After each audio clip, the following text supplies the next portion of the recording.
Hey guys, so I had something come across the news feed today, and it was kind of something I've been thinking about for a little while, and it kind of brought this into focus today. So it was something that has me a little bit concerned. The question that I've kind of been pondering is: are we as America becoming a second-rate power? And the rest of the world, it seems like it used to be the case where, especially after World War II and moving through Vietnam and into what we call the modern age, uh, we would tell, these other countries, especially our allies or, even our enemies, hey, here's what we want you to do and you need to make this happen. And these countries would do what we told them.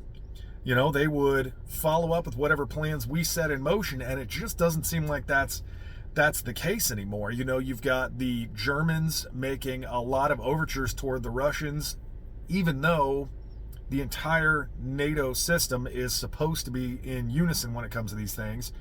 And it almost just seems like we have lost a lot of prestige when it comes to what the rest of the world looks at when it comes to us. It's kind of like we roll in as the boss that nobody respects and say, hey guys, get to work. Everybody's like, oh yes sir, and then they roll their eyes and go right back to doing whatever they were doing. So this article that I read, and I'm just going to fire it up here. So U.S. Army CENTCOM, which is basically Central Command, they kind of control all of the Middle East when it comes to our military, reported Tuesday that in cooperation with international partners, they've successfully intercepted a transport from Iran with over 3,000 rifles. We'd also had 600,000 rounds of ammunition and 23 guided missiles. So this is not long after French Special Forces operators board a vehicle for a boat and get 3,000 assault rifles, 500,000 rounds of ammo, and 20,000 guided missiles. Or not 20,000, 20 guided missiles.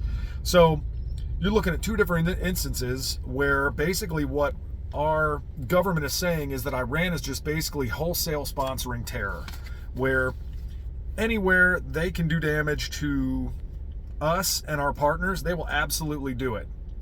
So the thing that's interesting about this is Iran and North Korea and these belligerent countries, it used to seem like the case would be they would, act against us and we would forcibly say something back to them and they would kind of, take the pedal off the gas a little bit. And it just doesn't seem like that's the case anymore. So, in that same exact situation of are we less than we used to be, you take another instance where, as gas prices have been spiking through the roof, Joe Biden goes to Saudi Arabia, and fist bumps the prince and goes into a room and works on a deal with them, just begging them to increase production.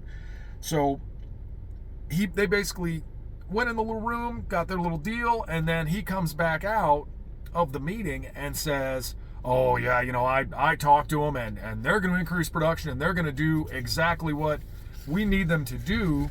And OPEC instead decides to cut production, just to spite us and to spite Joe Biden. And over the history of America, that doesn't seem like something that has been the case, where we work on a deal and then they just come back behind us and they're like, yeah, I don't know. No, America, no, I don't think so. We're not doing it. So it really puts us at a disadvantage because it makes us appear to be incredibly weak. And, the other thing I think about when I think about us not necessarily being what we once were is you look at some of the numbers coming out of our military with regards to the state of affairs with our military, and the numbers don't look good at all.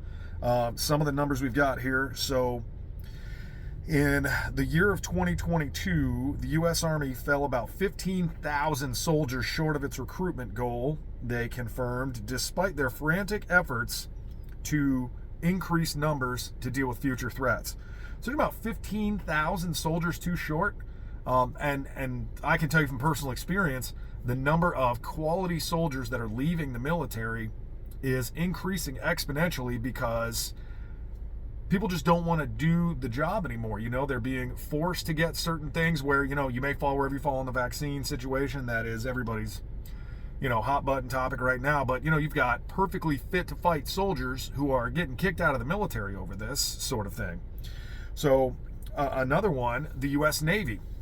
The U.S. Navy has a major deficit of ship repairing capabilities, and an expected change in the need for large combatant vehicles versus small ones may make the industry rethink their construction and maintenance needs, because they say that up to 75% of its current vessels are in disrepair, and if there was a major naval engagement, they would be unable to repair up to 50% of these vehicles in any sort of timely fashion whatsoever.